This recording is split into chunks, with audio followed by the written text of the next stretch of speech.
Well, I thought we were real shaky early, defensively. And yet, I think the difference in this team, and the first time I played him, I told Chris that, Crawford is such a good player and a great kid, and Cobb has really come on. And those two guys chewed us up early, I thought. I was really impressed. I told my guys before the game that the difference in their team early and now is Cobb. And what's the difference in our team? We finally ran a little bit better, and Adrian Payne is a big difference. They had to double him down low, and then he's got kickouts. We can move the ball. We're still not real sharp on it. I mean, getting Gary and everybody kind of back together. That ball goes into Adrian. They were doubling, almost tripling him sometimes, and there were some openings. So we'll hopefully get better at that. But I thought the second half, big key was when Gary and Izzo went out to foul trouble.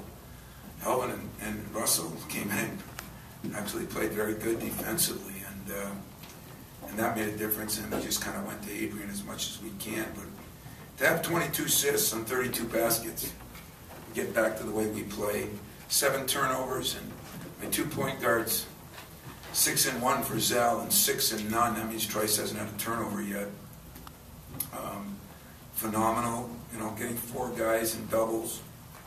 And Costello at 9, I thought that was great. Kaminsky got a few rebounds. I mean, we did some good things, but we didn't guard like we normally guard. They shot 46% and 37 from the 3, and that was the only disappointing part. But I'm amazed the job Chris has done there. He's and yet they got some guys that they got healthy that set out last year. And it's going to be a nice team, I think, down the stretch, and a nice team next year. Questions? With Matt Costello and Adrian Payne, before Sunday they hadn't started together, I think, since Mount St. Mary's. They look like they're starting to be cohesive. They didn't play a ton together tonight. Can you talk about that dynamic a little bit? Yeah, and they didn't play a ton, and Matt was playing good. It was just kind of some of the lineups, and we were trying to get AP to be at the 5 some so we could pick and pop them against Ola and do some things against them. But I thought they played very well together, and we just got to figure out now what we're going to do with our switching and that is so different from the past, and the ball screens. We had little problems early. We were going under, and they were rolling us out, and I thought we did a poor job. We made some adjustments at halftime, but those 2 guys, gives Adrian the freedom to go all over, and Matt, as you say, is finding a way to play off him. If Adrian goes in a post, Matt goes to the opposite low wing, and I thought he did a good job of cleaning up a few on the weak side. Kenny did the same thing because Adrian gets so much attention. Tom, with Travis's play, how much of this is him getting healthy and all that, or how much of it is kind of knowing that this is his job now, sort of to run the team? Well, I think a little bit of both. He's looking to be a true point guard first. He passed the ball. The first half, we got the ball up the court so much better than we've been doing, and that was one of the keys. Is let's make sure we get back to running.